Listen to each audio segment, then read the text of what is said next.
So tell us about how you got into podcasting, and I guess how was it different than you thought it was going to be?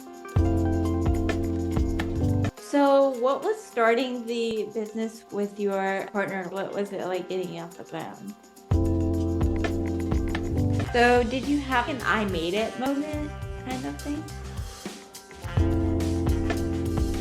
What was your lowest point, and did you ever go to therapy? Did you ever get counseling? Welcome to the Wheel With It podcast with your host, Devon. Let's get into the episode. Hello. Welcome to another episode of Wheel With It. I am your host, Devon Wieters, and today on the show we have Kevin Palmieri. He is so cool. He was so fun to talk to. He is Alan's business partner. So we talked about the business, we talked about his personal journey, we talked about a little bit of everything. I hope you guys enjoyed this conversation. It's one of my favorites. So here is my conversation with Kevin Palmieri. Hello, welcome to another episode of Wheel With It. And today my guest is Kevin Palmieri. How are you today, Kevin? I'm doing very well, my friend. You and I had a little conversation behind the scenes. I'm excited to be here. I appreciate you having me, and I'm excited to see where we go with our talk today. And I am your host, Devon Wieters. I should have mentioned that at the top. Kevin, tell us about yourself, and we will get started. Today, I am the host of a podcast called Next Level University with 1,860 episodes, and I get to do this for a living now, which is quite literally a dream come true, but that's not where I started. I was raised by my mom and my grandmother. I didn't know my dad. I didn't meet my dad until I was 27. Grew up lower middle class. Didn't have any idea what I wanted to do with my life. And after high school, I decided to just get a job. And I worked at a gas station. I cleaned floors and bathrooms at a hospital. I did many things.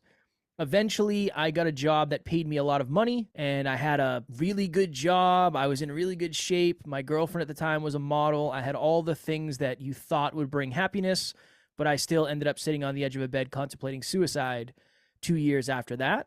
And then I left all of that to do this podcasting thing, and I've been doing podcasting full-time since 2018. So tell us about how you got into podcasting, and I guess how was it different than you thought it was going to be, and how was it the same? So you chatted with my business partner. Alan interviewed me on his YouTube channel that he used to have. And at the end of the interview, I said to one of my other buddies who was there, I said, imagine if you could do that for a living. And he said, there's people out there that do. So that for me was the initial bug of, okay, this podcasting thing could be a thing. And coincidentally, at the same time, I had achieved all of this quote unquote success, but I didn't know who I was. I had no self-awareness. So all of these things meshed up nicely. I had the awareness of this YouTube thing is a thing. There's podcasting that's attached to it. And I had this little quarter life crisis. So I was exposed to it from Alan, really. And then I just fell in love with it. It was, I don't know. I think everybody starts, Devon, and they assume it's going to go better than it does. It's like, they do. I assumed it was going to go better than it did. Same. It's like, I'm going to record a couple episodes. Next thing you know, I'll be making boatloads of money, even though it wasn't about the money for me, or I'll get an audience really quickly. So I think that was a piece of it for me, is I just didn't understand how much work it was going to be. And I didn't understand how much I was going to have to learn. I didn't understand that I was going to have to go find the audience. Everything was different than I thought it was, Devon, for sure. Yes. People think it's easy. I'm like, no, you should see the editing load that I have to do. And the social media and all that stuff. And I'm like, that's why people quit, because this part is really fun. But when you and I leave here and you end up doing the editing and you're posting it on social media and you're doing all that stuff, that's when it's not as fun as this. So I very much understand. Yes. So what was starting the business with your partner? What was it like getting off the ground? It was really fun. In the beginning, it was really fun because it didn't seem as serious as it was, but we would spend a lot of time together and we would literally just lock ourselves in the studio. So our first podcast studio was in his mother's house in his sister's old bedroom. So we would meet and we would spend all day together. We would record episodes. We would talk about business. We would work on our self-worth and our self-belief and our self-improvement. And in the beginning, it was really fun because it felt like a fun hobby. And then as we started to understand that we had to make money with this, it got more stressful for sure. But it was really cool because my business partner and I are really good friends.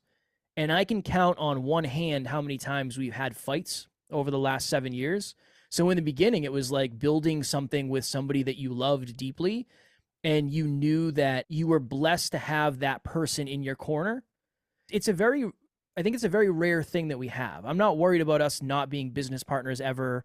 A lot of people have told us it's dangerous what we're doing, but I don't know. I think Alan and I are going to be just fine. And that was what I felt in the beginning. So it was really fun. And there was a lot of learning to do, obviously. But yeah, it was something that was really fun. And I look back with positive memories for sure. Tell us, like, how was it transitioning from a career or whatever you did before to a business? Just taking a quick break from the show to remind you to subscribe to this podcast wherever you're listening to this, or go to realwithit.com/subscribe. And if you subscribe on YouTube or Spotify, hit the bell. It really helps us out.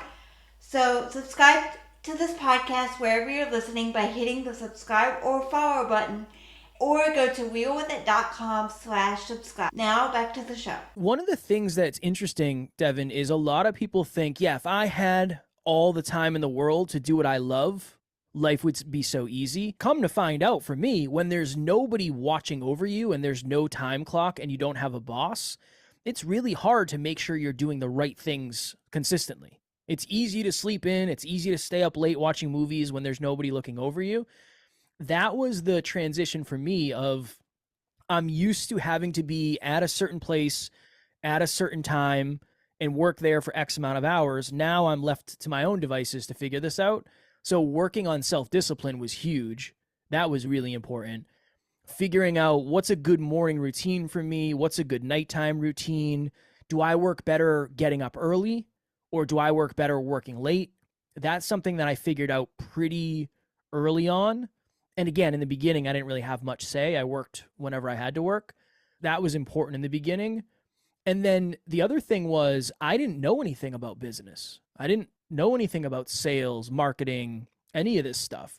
So a lot of my time went into what are the most important things for me to learn in order to actually grow and scale a business and figure out money and figure out sales and all that. So that was the kind of the unsexy part of it, is all of the learning that I did in the first couple of years for the stuff that I just didn't know yet. So did you have an I made it moment kind of thing? I've had a bunch. I've had a bunch of I made it moments. The one that always sticks out for me the most was, so Alan and I, my business partner and I, went to the same middle school. We went to the same high school. We grew up in the same town. And there was this radio station we used to listen to. And there was a morning show that I listened to from the time that I was 18 until, I don't know, maybe like 23 or 24. And one of the people on the morning show, her name is Danielle. And she always seemed like just a really good, sweet human being. Maybe 2 years in, probably like our second year, we got the opportunity to go to her house and interview her in person. And after that, we stopped at this beach on the way home. We had packed all of our equipment up, our cameras. And I would just remember sitting at the beach crying because it was such a weird thing for me. I never thought anything like that was going to happen. So that was very much an I made it moment. And there's been a lot of other ones along the way.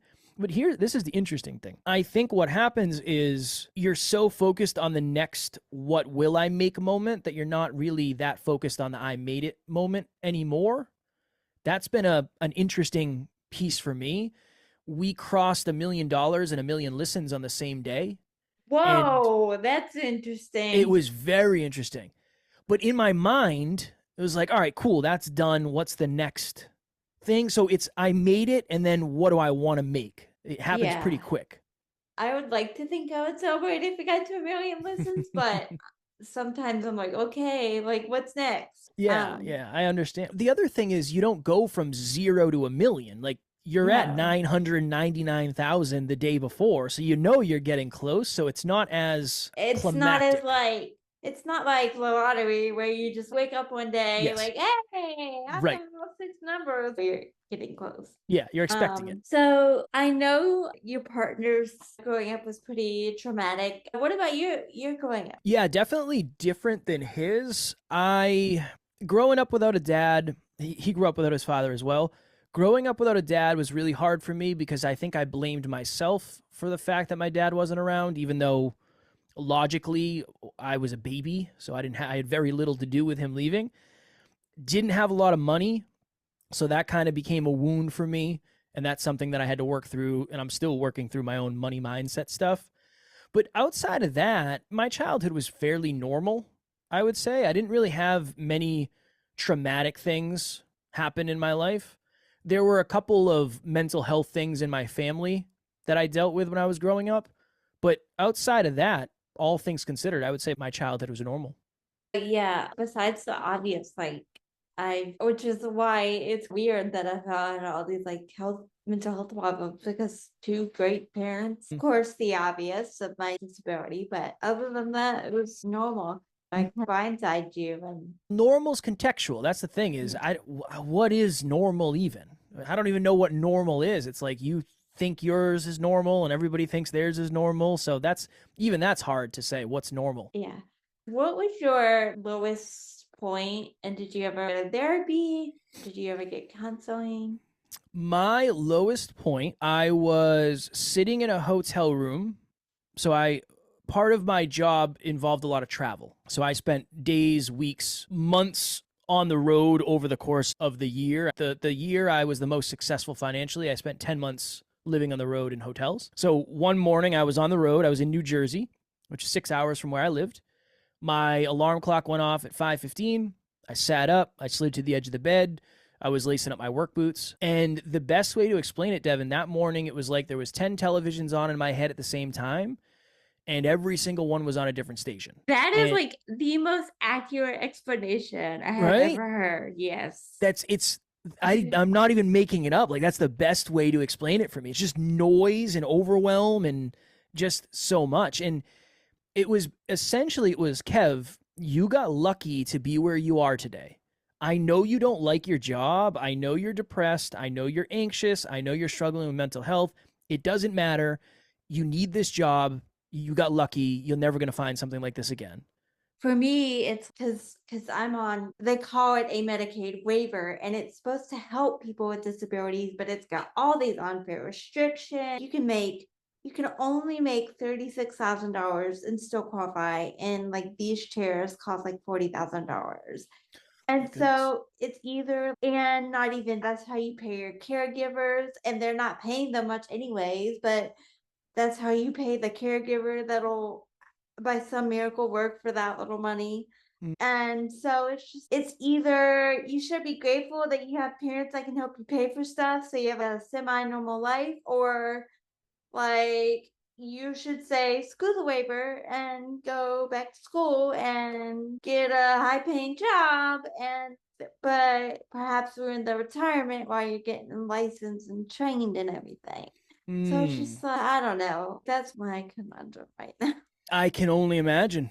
I can't. It's just you should be lucky, but you don't want to sit around here and do nothing because I don't make any money off this yet. You don't want to sit around here and do nothing and have no income. And of course my parents have set me up to be moderately okay, like once they pass away. But still, you want to make your own money. Of course. And that's the thing that I was struggling with. That was a big piece of it is I'm never going to make money like this again. I am so lucky to have this job, even though I'm absolutely miserable. And then the other thing was, if I ever did leave this job, what would my friends say? I make more money than all of my friends. What's my family going to say? I make more money than any of my family. And then the big one for me, Devin, was, do you really think you're going to be a podcaster? That's what you're going to do? You're going to leave a 6-figure job and then do this podcast thing full time? And it was in that moment where I thought to myself, if I just take my life, I'll take my problems with me. And that was the lowest, that was the rock bottom basement moment.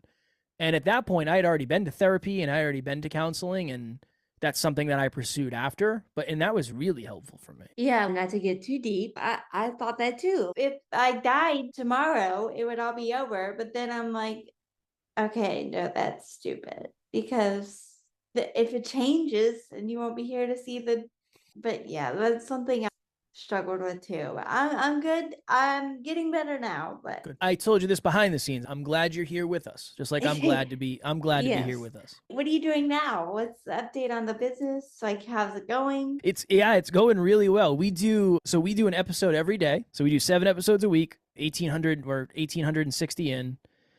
I have another podcast about podcasts called Podcast Growth University. That would be a good one for you because it's all about podcasting and growing the business. So that I do every week.